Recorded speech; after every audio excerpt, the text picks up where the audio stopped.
Okay,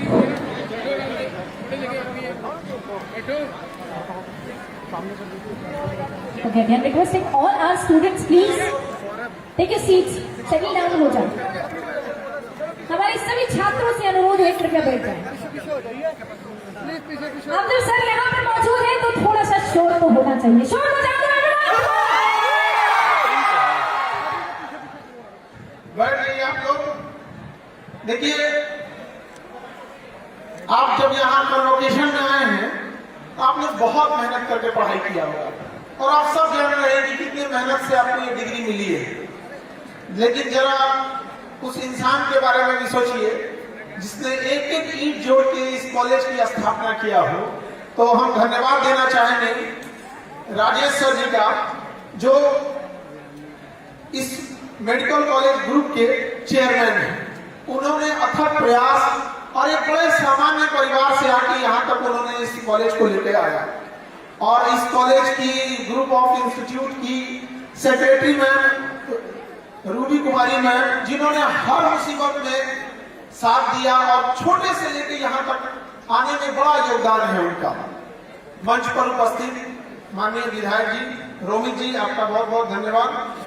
और हमारे बीच civil surgeon Rajaram जी का बहुत बहुत धन्यवाद। और गुजरात से चल के आए इमरान पटेल साहब, जो पेडियाट्रिक डॉक्टर हैं। छोटे बच्चों का डॉक्टर होना बड़ा टफ चीज होता है, वो बता नहीं पाते हैं एक्चुअल उन्हें तकलीफ कहाँ है।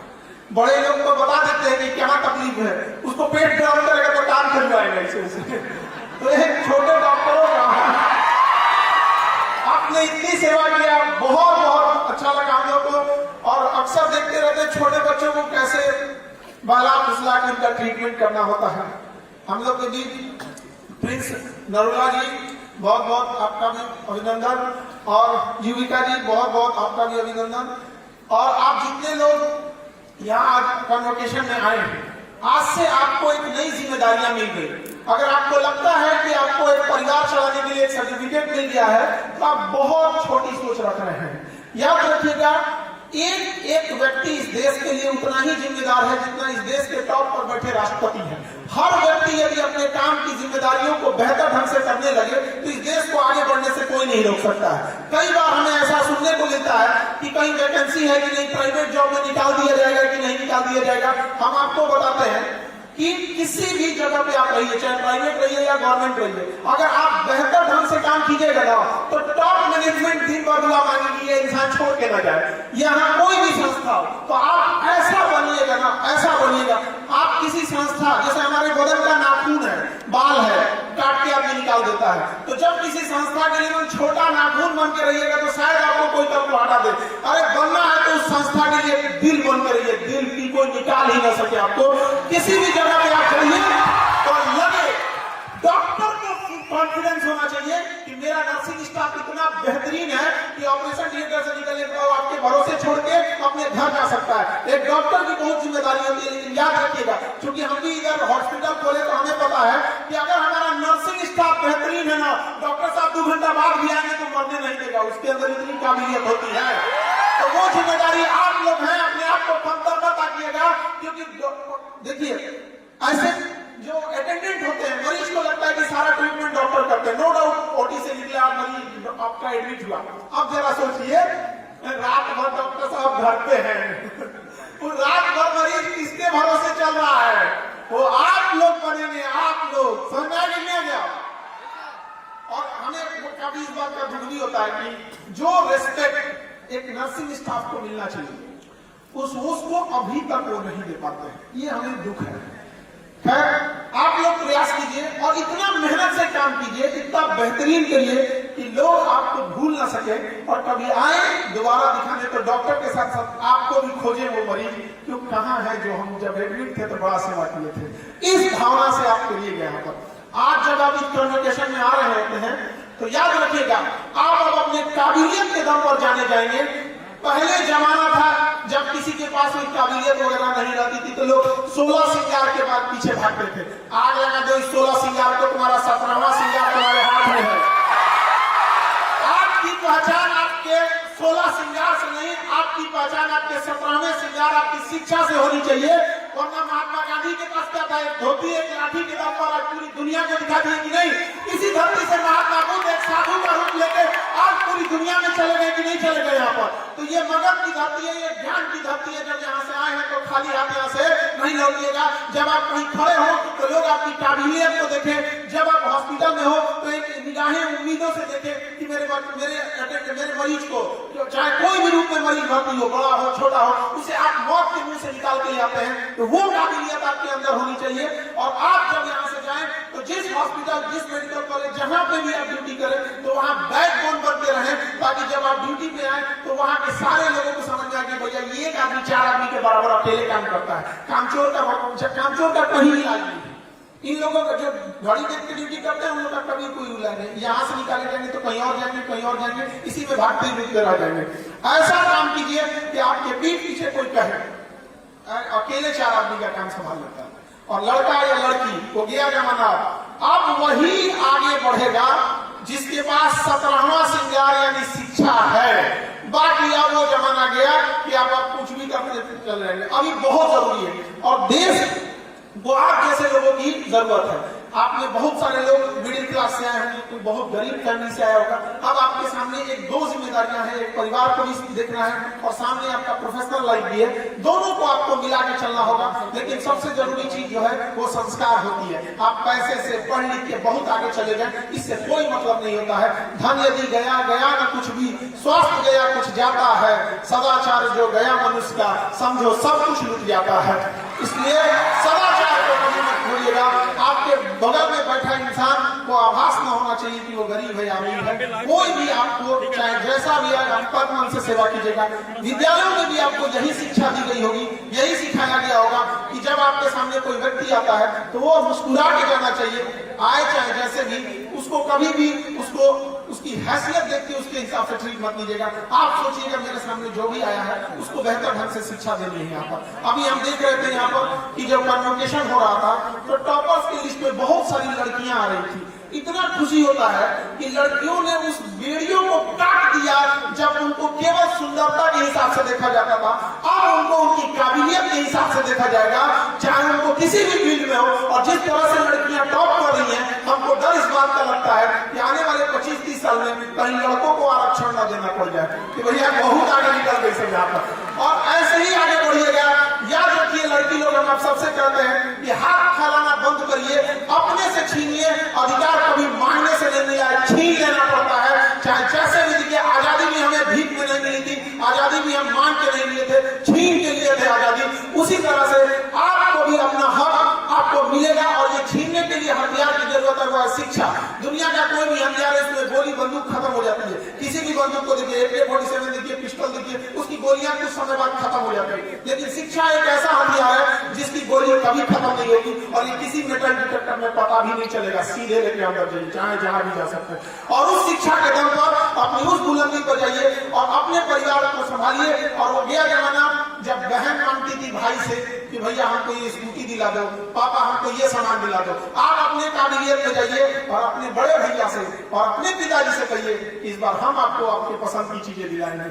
गया वो जमाना जब बेटियां केवल घर संभालती थी, अभी देश दुनिया सब संभालती है। और सबसे बड़ी चीज क्या है? Medical industry. जो हॉस्पिटल चलाते हैं, जो मेडिकल चलाते हैं, उनसे पूछिए कि आपके हॉस्पिटल का बैकबोन कौन है, डॉक्टर या नर्सिंग? वो अपने मन से कहेगा, भले सामने ना बोले लेकिन दिल में कहेगा भैया नर्सिंग सही रहेगी तो सब कुछ सही हो जाएगा यहाँ पर। तो आपने उस चीज को करके दिखाया है। इस लेगेसी को मेंटेन करके रखिएगा। जहां भी आपको मौका मिला है, आप लड़कियों ने अपना लोहा मनवाया, चाहे एविएशन सेक्टर हो या खास करके मेडिकल सेक्टर हो। और इसमें बिहेवियर बड़ा अच्छा काम करता है। अब कोई मरीज है, उसके सामने इंजेक्शन भरने उसको दर्द करेगा तो कहीं कहते कुछ इंजेक्शन का मजा आएगा। उसको प्रेम से बात करिएगा। हमेशा हम एक बात कहते हैं, आप दवा से रोग ठीक कर सकते हैं, दवा से रोग ठीक कर सकते हैं, लेकिन रोगी जो होता है वो आपके अच्छे बर्ताव से ठीक हो जाता है। तो जब अस्पताल में कोई आता है तो एक रोगी भी आता है, अपने साथ रोग लेके भी आता है। दवाइयों से आप रोग सही कर सकते हैं, रोगी नहीं। रोगी को प्यार से बात कर देंगे, हिम्मत दिखा देंगे, सब ठीक हो जाएगा, टेंशन क्या लेते हो, आधा चीज वैसे उसका एंटीबायोटिक का काम कर देगा। तो वो चीज आप मेंटेन करके रखिएगा कि दवाओं से ज्यादा आप पर भरोसा हो। आपको हम छोटा सा एग्जाम्पल बताते हैं। अभी हम अपना हॉस्पिटल खोले तो मेरा तो चैरिटी हॉस्पिटल है, अंतिम पावदान के लोग आते हैं वहां पे। तो एक बुजुर्ग बाबा आए थे तो हॉस्पिटल में घुस गए, वो पल्मो डिपार्टमेंट में घुस गए जिसमें फेफड़ा दिखाई देता है, तो उनको हड्डी में प्रॉब्लम था। तो उनको डॉक्टर साहब बोले कि ऑर्थो में चल जाइए, ऑर्थो में, यहाँ नहीं बाबा जी ऑर्थो में जाइए। तो ऑर्थो का मतलब होता है हड्डी वाला डॉक्टर। तो उनको सुनाई दिया ऑर्थो में चले जाइए, ऑर्थो में, वो गायनी में चले गए। बाद में उनको लगा महाराज जी ऑर्थो में हड्डी, हड्डी में जाइए हड्डी। तो कह रहे डॉक्टर बोले हैं कि ऑर्थो में चल जाइए, हमसे आगे शिकायत कर रहे हैं कि आपके डॉक्टर साहब हमको औरतों में भेज दिए हैं। हम कहे बाबा जी माफ करिए, कान से कम सुनाई देता होगा, उम्र हो जाती है तो बात समझिए, आप उन्हें डांट नहीं सकते थे, लेकिन प्यार से समझाइए भाई, वो आपको बड़ा उम्मीद से रह सकते। फिर वो औरतों में गए, उनका इलाज सीटी स्कैन हुआ, फिर थोड़ा स्पाइन वगैरह में कुछ प्रॉब्लम था। डॉक्टर जब देख लिए, डॉक्टर दवा लिख दिए, तो मेरे चैम्बर में जीत करके आए।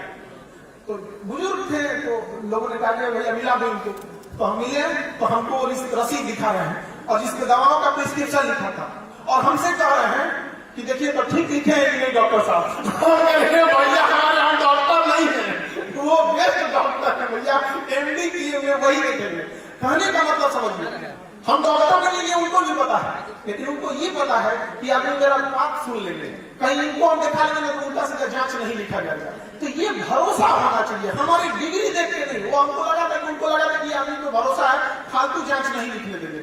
तो ये भरोसा आपको लेना है एक मरीज का, जिसको लगना चाहिए कि यहाँ हम दिखा लें। जिस समय भरोसा हो जाता है ना, उस समय आधी जंग आप वैसे ही जीत जाते हैं।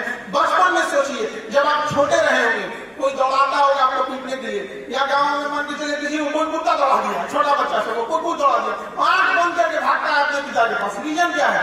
उसे भरोसा है कि यहाँ से हम खाली नहीं लौटेंगे। तो वो भरोसा आपको मेंटेन करके रखना है, क्योंकि हॉस्पिटल में कोई आता है तो टूट जाता है, बहुत बिखर के ही आता है, उसके साथ बहुत प्यार से कोई बात करने वाला मिल जाता है तो उसे बहुत खुशी होती है। तो ये आपके ऊपर ये जिम्मेदारियां हैं, और इस अच्छी जिम्मेदारी में जाइए ताकि आने वाले समय में हम लोग को गर्व महसूस हो कि ये वो बच्चे हैं जिनके कन्वोकेशन में सर्टिफिकेट हमने दिया था।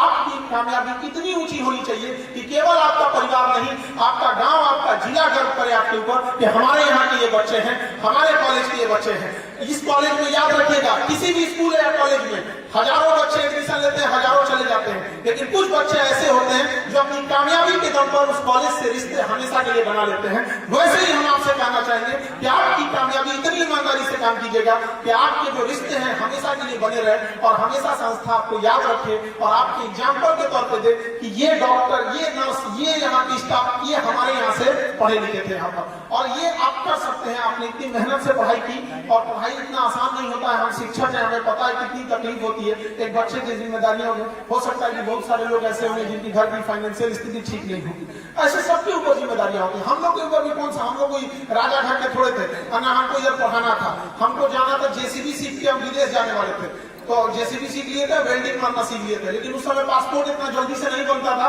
आज ऑनलाइन हो गया है, पासपोर्ट आप 15 दिन में बनवा लीजिए, 1 महीने में बनवा लीजिए। उस समय पासपोर्ट बनवाना एक बहुत बड़ा चैलेंज था, तो पासपोर्ट उसको बनाने में डिले हुआ। फिर हम लोग इधर होम ट्यूशन पढ़ा के इधर फंस के रहते हैं यहाँ पे। तो हम लोग को टीचिंग में आ गए, लेकिन हम हमेशा मन से भी बोलते हैं कि हम टीचिंग में बस इसीलिए हैं कि एजुकेशन की फीस न बढ़ सके ज्यादा। तो हमारा अपना काम है, अल्टीमेटली हमको किसानों के लिए जाना है।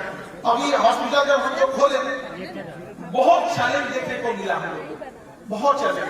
और हम लोग ने जब निकाले ये वैकेंसी थी, भाई हमें हॉस्पिटल के लिए स्टाफ चाहिए, और हॉस्पिटल में तो कई डिपार्टमेंट होते हैं, तो एक चीज हम फील किए, डिग्री होना अलग चीज है और एक अच्छा इंसान होना अलग चीज है। कई ऐसे लोग थे जिनके पास टॉपर थे, बट ऐसा लगता था कि ये मतलब ठीक है, आप पढ़ने में ठीक है, आप अच्छे टॉपर हो, लेकिन एक अच्छे इंसान नहीं। तो कोशिश कीजिएगा कि पहले एक बेहतर इंसान बने। तो कई बारी चीजों को हमने फील किया है, और धीरे धीरे समय आपको अपनी जगह पे लेके जाएगा। आप ईमानदारी से मेहनत करेंगे, ईमानदारी से मेहनत करने वालों के साथ पूरी दुनिया होती है, लेकिन अगर बेईमानी से मेहनत करेंगे तो कुछ का कर्मा लौट के आएगा। तो कभी अपनी ओर से बेईमानी नहीं करेंगे। और आपका जो डिपार्टमेंट दिया गया है मेडिकल, ये बहुत जरूरी चीज है, इसमें इमोशंस के बहुत काम आते हैं। कई बार ऐसी चीज अभी देखेंगे, हार्ट अटैक की चीजें इतनी तेजी से बढ़ रही हैं यहाँ पर। तो कभी ऐसा ना हो कि आपके हाथ से कोई गलती हुई है, क्योंकि ये कोई दीवार घर द्वार नहीं जोड़ रहे हैं कि थोड़ा किराया हो जाएगा तो चलेगा। तो किसी की जिंदगी आपको सौंपी गई है तो उसे अपना परिवार समझ के ही उसका इलाज करेंगे, ताकि उसको भी फील हो कि हमने कितने बेहतर लोगों से मिले थे हम यहाँ पर। आप सब अपने माँ बाप का सपना पूरा करिए, एक देश के अच्छे नागरिक बनिए। हमारी को हम जब भी यहाँ आते हैं तो हम बहुत बार धन्यवाद देते हैं राजेश सर जी का, आपके चेयरमैन सर का, कि हॉस्पिटल जो उन्होंने मेडिकल कॉलेज बनाया वो उतने गांव के एरिया में इतना बेहतरीन मेडिकल कॉलेज बनाया कि उस गांव के लिए एक वरदान साबित हो गया। आज वहां के लोगों के लिए समझिए मेडिकल कॉलेज होना एक बहुत टेंशन फ्री का चीज होता है, भैया हम यहाँ जाएंगे तो हमारी जान बच जाएगी। और लड़की लोग भी जो ये स्टडी कर रही थी, अब आप समझिए आप कितनी बड़ी एसेट है। आप जहाँ रहिएगा आपको कोई बताए भले नहीं, लेकिन लड़का या लड़की आप जहाँ रहते हैं ना, वहां से 100 घर आसपास में आपके भरोसे टेंशन फ्री रहता है, इस उम्मीद में कि कभी इमरजेंसी होगा तो हम इनको कभी हम बुला लेंगे। और ये आपको बैकबोन है, आपको कोई भले बताए नहीं, लेकिन सबको पता होगा, जाने अनजाने में आपका नंबर लेके रखे होंगे, क्या भैया कोई भी कोई आदमी रात इमरजेंसी होगा तो ये देखेंगे हम यहाँ। और लड़की लोग, आप लोग वो नई पीढ़ियां हैं जिन्होंने बंदिशों को तोड़ते हुए अपनी कामयाबी तक जा रही है। नहीं तो पहले देखिए तो क्या कर रहे हैं, तो भैया नॉर्मल पढ़ाई नहीं करनी है, लेकिन ये कितना बेहतर चीज है। और जब आप लोग से कोई बात बोलेगा, फ्यूचर में कोई दहेज की बात बोले तो लड़की जरूर बोलिएगा कि दहेज से ज्यादा हमारी काबिलियत देखो, नहीं तो जैसे दहेज देखो तो समाज की बुराइयां कैसे सही होगी। लेकिन ये हम लोग के बीच बड़ा कुप्रथा है, इसको धीरे धीरे खत्म करने की जरूरत है। और आप लोग पढ़े लिखे हैं, आपके हाथ में है, कम से कम देश आजाद नहीं करा सके हम लोग, वो पीढ़ी है जिसको देश आजाद होने के बाद मिला, तो कम से कम जो कुरीतियां हैं, जो बुराइयां हैं, कम से कम उसे तो हम लोग हटा सके। मेरी शुभकामनाएं आप सबके साथ है, फ्यूचर आप लोग के हाथ में है। देश के जिम्मेदार नागरिक बनिए, अपने डिपार्टमेंट, अपने कॉलेज, अपने नर्सिंग जो भी आपका हॉस्पिटल मिले उसको अच्छे से रखिए, परिवार की तरह रखिए।